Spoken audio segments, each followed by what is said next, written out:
ቆይ ግን እኔ ምን ባደርግ ነው ባልሽ መሆን የምችለው? ሲሪየስ ማውራው ነገር ሲሪየስ ነው። ያው ደስ ብለሽኛል፣ እናወራለን፣ ሻይ ቡና እንላለን። ማን ያውቃል አንድ ቀን ማወራ ይዞኝ ይሆናል።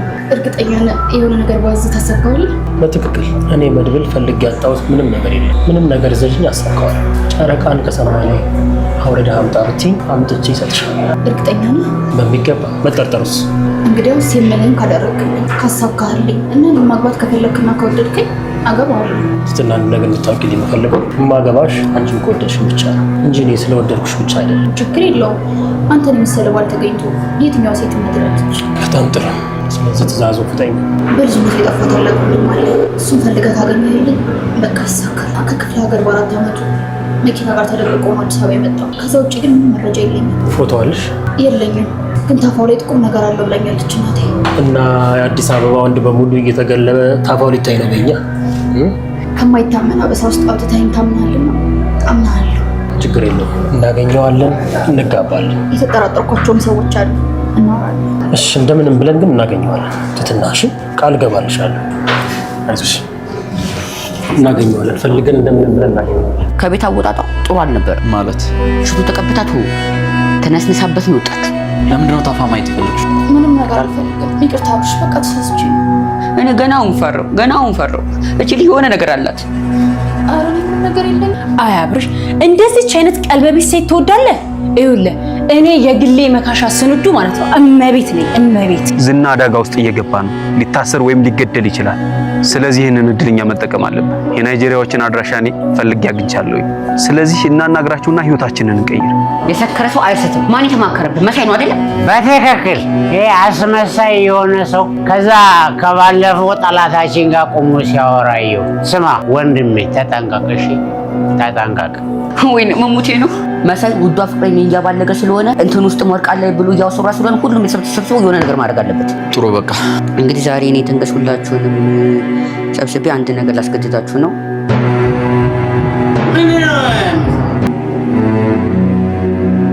ሌሎች የቤት አባላት ይሄንን ነገር በቀልድ ወሰዱት እንጂ መሳይ አሁን ላይ የተንከሲስን የዘር ፍሬ ቆርጦ መውሰድ የሚለውን ነገር አምርሮ ቀጥሎበታል ማለት ነው። እሱ አሁንም ድረስ እያመነ ያለው የተንከሲስ ብልት ውስጥ ፈሳሽ ወርቅ አለ የሚለውን ነገር አምኗል። እናም ደግሞ ከዝና ቅጥረኛ ከሆነ ሰው ጋር ራሱ ይሄን ነገር አምርሮ እየተማከሩበት ነው። ናይጄሪያኖችም ፈልገን እናገኛቸዋለን፣ ከዛም በኋላ እናወራቸዋለን የሚለውን ነገር ተማክሮበታል ማለት ነው። ያ ማለት ይሄንን ነገር በሲሪየስ ወስደውታል። የተንከሲስን ከረጢት ቆርጦ ከዛም በኋላ ፍሬዎቹን ይወስዳሉ፣ ከዛም በኋላ ይሸጣሉ፣ ህይወታቸው ይቀየራል የሚል እንደዚህ የማይመስል ነገር እያሰቡ ነውና ነገሩ ለሌሎቹ ቀልድ ቢመስልም ለነሱ ደግሞ እውነት ነውና ይሄን ነገር ማድረግ ይፈልጋሉ። ይሄ ነገር ደግሞ ለተንከሲስ ትልቅ አደጋ ይዞበት ይመጣል ማለት ነው። መሳያው ስለዛ ምንም የሚያውቀው ነገር የለም። እንደዚህ የሚባል ነገር እንዳሌለ አብሪሽም ገልሞም ከዚህም በፊት ነግረውት ነበር። ግን ደግሞ መሳይ ያንን ነገር ሊቀበል አልቻለምና አሁን ላይ እሱ እያሰበ ያለው ሌሊት እሱ ሲተኛ ቆርጠን እንወስዳለን የሚለውን ነገር ባለፈውም ከየግሌ ጋር ሲያወሩ ነበር ማለት ነው። እሱ የሚጠጣው ነገር ውስጥ ወይ ደግሞ እሱ የሚበላው ምግብ ውስጥ የእንቅልፍ መድኃኒት እንጨምራለን፣ ከዛን እሱ ሲተኛ ቆርጠን እናወጣለን እያለ ነውና ምናልባት ሌሎች ሰዎች ቤት ባይኖሩ ራሱ መሳይ ይሄንን ነገር አድርጎ የተንከሲስን ከረጢት ቆርጦ ፍሬዎቹ ሊያወጣ ይሞክራል ማለት ነው። ያ ደግሞ ለህይወቱ ትልቅ አደጋ ስለሚኖረው ማለት ነው። ተንከሲስም አሁን ላይ የመረረው ይመስላልና በስተመጨረሻ መሳይን እገለዋለሁ እንዲያደርገዋለሁ የሚለውን ነገርየውን እነሱ እንደ ቀልድ ነው የወሰዱት ወይ ደግሞ ቀለል አድርጎ ነው ያዩት። ግን ደግሞ ይሄ ነገር በኋላ ላይ ሁሉንም ትልቅ ዋጋ ያስከፍላቸዋል ማለት ነው። አሁን ላይ እየቀለዱ ወይ ደግሞ ተንከሲስ ሲነግራቸው ምንም አያመጣም ምንም አያደርግህም እያሉ ያሉ ሰዎች ራሱ በኋላ መሳይ ይሄን ነገር ካደረገው የተንከሲስን ከረጢት ቆርጦ ፍሬዎቹን ከወሰደና እሱ ላይ እንደዛ አይነት ጉዳት ካደረሰ ምን አለበት ያኔ ነገሩን በቁም ነገር ይዘን ቢሆን ኖሮ የሚለውን ነገር ማሰባቸው አይቀርም ማለት ነው። መሳይ ደግሞ ይሄን ነገር በፈጠራ በራሱ ጭንቅላት ውስጥ የፈጠረውን ነው። ያኔ ዝና ደውሎ ናይጄሪያኖች ይፈልጉታል፣ ተንከሲስ እንዴት በእጃችን እንደሚገባ አንተ ሁኔታዎችን አመቻችልን ሲለው እሱ ደግሞ በራሱ ጭንቅላት ውስጥ ዝም ብሎ የፈጠረውና ያሰበው ምናልባት የዘር ፍሬ ውስጥ ፈሳሽ ወርቅ ሊኖር ይችላል የሚለውን ነገር ያለምንም መነሻ ይሄንን ሀሳብ በራሱ ውስጥ አስቦ ነው አሁን ላይ ይሄ ነገር ለካ እውነት ነው እንዴ የሚለውን ነገር ያሰበው ማለት ነው። በተለይ ባለፈው ያቺ ወርቅ ማረጋገጫውን አምጥቶ ወደሱ ብልጥ ጠጋ ሲያደርግ እንደ አጋጣሚ ደግሞ ያቺ ማሽን ጨወችለትና አሁን ላይ ነገሩን በቁም ነገር ወስዷል። ዛሬ ላይ ደግሞ ከዝና ሰው ጋር ተማክሯል ማለት ነው። ያኛውም የዝና ሰውም የመሳይ ቢጤ ይሄ እንደዚህ የሚባል ነገር እንደሌለ ማሰብ እየቻለ እሱም እዚህ ጋር መሳይን ያመነ ይመስላል ማለት ነው። ከመሳይ ጋር እያወሩ ያሉት ይሄንን ነገር አድርገን የተንከሲስን ፍሬዎች ሽጠን ህይወታችንን መቀየር አለብን የሚለውን ነገር እያሰቡ ነው። ሁለቱም የአንድ ሳንቲም ሁለት ገጽታ ልንላቸው የምንችላቸው ማለት ነው። በእርግጥ ባለፈው መሳይ ከዝና ጋር ተገናኝቶ ትህትናን አሳልፎ ለዝና ለመስጠት ሲል 200 ሺህ ብሩን አጥቷል። ያንን ነገር ደግሞ መላው ቤተሰብ እዛ ቤት ውስጥ አንድ ላይ ተሰብስቦ የሚኖሩት ሁሉም ሰምቶ ነበር። ያኔ የሆነ ነገር ማድረግ ነበረባቸው። እንዴት እኛን ክደ እኛ ላይ ተቀይረ ለገንዘብ ብለ ለዝና ትሰራለ፣ ለገንዘብ ብለ እንዴት ትህትናን ለመስጠት ታስባል የሚለውን ነገር በቁም ነገር ወስዶ መሳይ ላይ የሆነ እርምጃ መውሰድ አለባቸው፣ ወይ ደግሞ መሳይን ከዛ ቤት ማውጣት አለባቸው። እነሱም ያኔ ነገሩን ቀለል አድርጎ ነው ያዩት። እንደውም እየሳቁበት ነበር። ስትል ከሰከስ ትህትናን አሳልፈ ልትሰጥ ስትል 200 ሺህ ብርህን አጣ የሚለውን ነገር እነሱ ቀለል አድርጎ ነው ያለፉት እንጂ ከዛም በኋላ የሚመጣውን ነገር አላሰቡም። መሳይ ዛሬ ይሄንን ነገር ካደረገ ነገ እኛ ላይ ምን ያደርጋል የሚለውን ነገር ከዛ የዘለለ ሀሳብ ሊያስቡ አልቻሉም ማለት ነው። ያኔ ደግሞ ያንን ነገር ችላ ማለታቸው ዛሬ ደግሞ መሳይ ያንን ነገር እንዲደግም ትህትና ላይ ሲያደርግ የነበረውን ነገር እንዲደግምና እዚህ ጋር ተንከሲስን ከዝና ሰው ጋር ሆኖ የሱን ብልት ቆርጠን እንሸጣለን እንዲናርጋለን የሚለውን ነገር እሱ ላይ እንዲማከር አድርገውታል ማለት ነው። በእርግጥ ዛሬ ገልሞ ይሄንን ነገር አይቷል። መሳይ ከዝና ሰው ጋር ቆሞ ሲያወራ አይቷልና ይሄንን ነገር በእርግጥ ለተንከሲስ ነግሯል። ግን ደግሞ ከዚህም በኋላ ምናልባት ነገሩን ቀለል አድርጎ ሊወስዱት ይችላሉ። ነገ መሳይ እነሱ ምን እንደሚያደርግ እነሱ ላይ ምን አይነት እርምጃ እንዲወሰድ እንደሚተባበር ስለማይታወቅ ከወዲሁ መሳይን ቢያስቆሙት ወይ ደግሞ ከነሱ ቤት ወጥቶ ሌላ ቦታ ራሱን ችሎ እንዲኖር ማድረግ አለባቸው ማለት ነው። ምናልባትም ከዚህም የባሰ ሌላ ነገር ሊያመጣባቸው ይችላል። ወይ ደግሞ እዚሁ ጋር ለተንከሲስ የሚያሰጋ ነገር ወይ ደግሞ አሁን ላይ እያሰበ ያለውን ነገር እሱ የሚጠጣው ነገር ውስጥ የእንቅልፍ ክኒኒ ጨምሬ እንዲያደርጓል የሚለውን ነገር እዛ ቤት ውስጥ ያሉ አባላት ቤት ባሌሉበት ሰዓት ተንከሲስ ብቻውን ቤት በሆነበት ሰዓት ከዝና ሰው ጋር መጥቶ ይሄንን ነገር ሊያደርጉበት ይችላሉ ማለት ነው። ሌላው ነገር ደግሞ ልናነሳ የምንችለው ስለ ትህትና ወንድም ነው። ትህትና ባለፈው እናቷን ደውላ ካረጋገጠች በኋላና የጠፋው ወንድሜ ላይ አለ የምትዩ ልዩ ምልክት የቱ ጋን ያለው የሚለውን ነገር ጠይቃ ነበር። እናቷም የነገረቻትን ነገር እናስታውሳለን። አብርሽም እዚህ ጋር የራሱን ተፋ ለትህትና ለማሳየት አልተባበረም። እሱ ነገሩ ምንም የገባው ነገር የለም።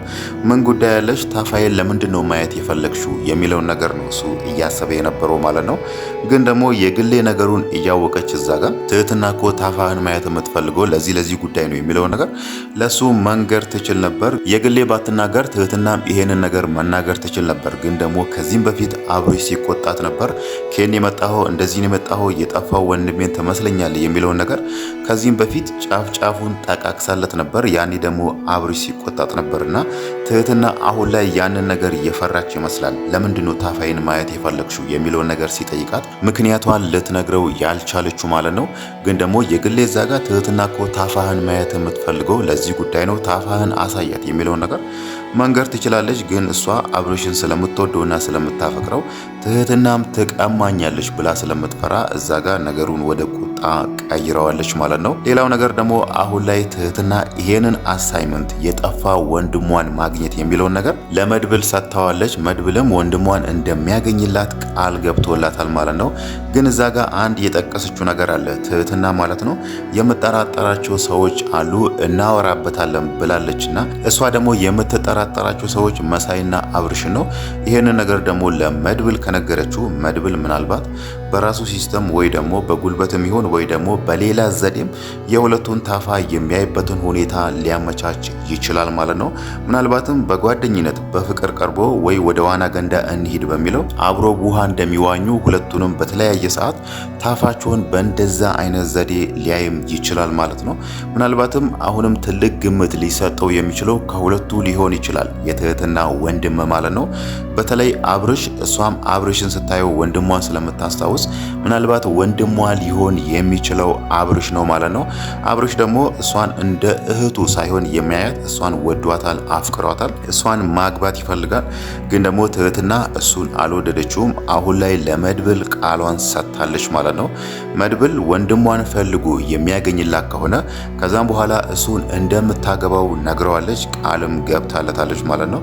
ለምን ከተባለ ከዚህም በፊትም ለመድብል በውስጧ ቦታ የሰጠችው ይመስላል ማለት ነው። ግን እዚህ ጋር ማስቀደም የምትፈልገው ነገር አለ። የጠፋው ወንድሜን ማግኘት አለብኝ፣ እንዲህ መሆን አለብኝ የሚለውን ነገር አስባለችና ምናልባት መድብል በዚህ ዘዴ ቅድም በጠቀስነው አብርሽንም መሳይንም በፍቅር ቀርቧቸው ወደ ዋና ገንዳ እንሂድ በሚለው በዛ ዘዴ ታፋቸውን ካየና ወንድሟ የትኛው እንደሆነ ከሁለቱ ካረጋገጠላት ከዛም በኋላ የሚሆነው የመድብልና የትህትና ጋብቻ ነው ማለት ነው። እሱም ያላት ይሄንን ነገር ነው። ወንድምሽን እናገኘዋለን ከዛም በኋላ እንጋባለን ብሏታል። ይሄ ነገር ደግሞ አብርሽን ምን ያህል እንደሚያስከፋው መገመት አያዳግትም። ከዚህም በፊትም ሁለቱም ሲገናኙ በጣም ሲከፋ ነበር። አንቺ መድብልን ስታገኘው ከሱ ጋር ስታወሪ ይከፋኛል የሚለውን ነገር ሲነግራት ነበር። ግን ባለፈው በስተመጨረሻ አንድ ያላት ነገር አለ። ከመድብል ጋር ያለሽን ነገር ግልጽ እንድታረይልኝ እፈልጋለሁ ብሏታልና ትህትና ከዚህም በኋላ ቢጠይቃት ያለውን ነገር ትነግረዋለች። ከመድብል ጋር እንደዚህ አይነት ግንኙነት ጀምረናል፣ ወንድሜ ካገኘው በኋላ ከሱ ጋር ልንጋባ ነው የሚለውን ነገር እንደምትነግረው ግልጽ ነው ማለት ነው። ሌላው ነገር ደግሞ የግሌ ነገር ነው። የግሌ አብርሽን ታፈቅረዋለች። ከዛም በኋላ ትህትና መድብልን ካገባችሁ አብርሽ ደግሞ የግሌን ያገባታል የሚለውን ነገር ስናይ ምናልባት ያ ነገር ሊሆንም አይችልም ማለት ነው። ባለፈው ገልሞ ወረቀቱ ላይ የጻፈው ስም የሷን ስለሆነ ማለት ነው። አብርሽ ደግሞ እዚህ ጋር ገልሞን እንደ ወንድሙ ስለሚያው እንደ ወንድሙ ስለሚወደው እዚህ ጋር እሱ የሚያፈቅራትን ሴት ሊያገባበት ስለማይችል በዛ ምክንያት ደግሞ የግሌና አብርሽ አብሮ አይሆኑም ማለት ነው። ጥያቄ እዚህ ጋር ሊነሳ የሚችለው እውነት እዛ ጋር የግሌ ገልሞ እኮ ከዚህም በፊት ለብዙ ጊዜ ሲያፈቅርሽ ነበር፣ የዛን ቀንም ወረቀቱ ላይ የጻፈው ያንቺን ስም ነው የሚለውን ነገር ከሰማች እውነት የግሌ የገልሞን ፍቅር ተቀብላ ከሱ ጋር ትሆናለች የሚለው ነገር አሁንም ትልቅ ጥያቄ ነው ማለት ነው።